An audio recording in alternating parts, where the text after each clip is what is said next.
Welcome to the Tech Egg. Don't get scrambled. Enjoy the video. Start by checking your current FPS and settings in Minecraft Bedrock. Open the game and use the debug overlay or an external overlay to see if you are capped at 60, 120, or 240 frames. Close the game before changing files. Back up the COM. Mojang folder to protect worlds and settings.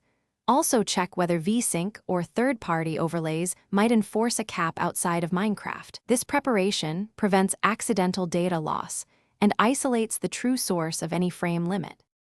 Launch Minecraft Bedrock and open Settings, then go to Video. Find FPS limit and choose Unlimited or explicitly set 120 or 240 frames per second. Turn off VSync inside Video Settings to stop the game from syncing to your display refresh. If your GPU struggles, reduce render distance and lower simulated entity counts to improve raw frame output.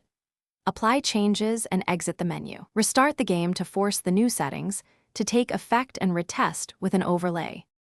For advanced users, edit the options file to enforce a higher FPS.